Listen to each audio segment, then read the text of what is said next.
இங்க ஒருத்தன் அவன் பக்கத்து வீட்டுக்காரன் வெளியில கிளம்புனதுமே வேகமா போய் வார்ட்ரோப்ப திறக்கிறான். பார்த்தா அதுக்கு கீழே பக்கத்து வீட்டுக்கு போறதுக்கு ஒரு டனலே நோண்டி வச்சிருக்கான். அங்க ஆல்ரெடி அவனோட ஒய்ஃப் அவனுக்காக வெயிட் பண்ணிட்டு இருக்கா. அவன் கிளம்புனதுமே இவங்க ரெண்டு பேரும் ஃபியூச்சரை பத்தி டிஸ்கஸ் பண்ண ஆரம்பிக்கிறாங்க.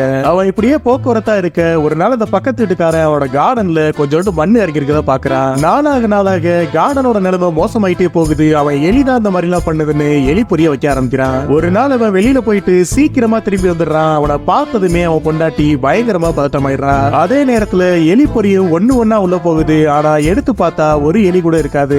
அப்பதான் அவனுக்கு அங்க இருக்க சிசிடிவி ஞாபகம் வருது. அதை பார்த்ததும் தான் உள்ள இருக்கிறது எலி இல்ல பெருச்சாலின்னு அவனுக்கு புரியுது. அடுத்த நாள் அவன் வெளியில கிளம்புறேன்னு பொய் சொல்லிட்டு கிளம்புறான். அவன் கிளம்புனதுமே அவன் பொண்டாட்டி பக்கத்து வீட்டுக்காரனுக்கு கால் பண்றா. அப்போ ஒரு பாம்பு அடிச்சு அவளை தூக்கி வீசுது. அவன் 911க்கு கால் பண்ணிட்டு வெளியில போய் பாக்குறா. பார்த்தா அவ புருஷன் தான் அந்த பாம்பை போட்டிருக்கான். அவன் அதோட நிறுத்தாம இன்னொரு பாம்பையும் போட்டு மொத்தமா சோழிய முடிச்சிடுறான்.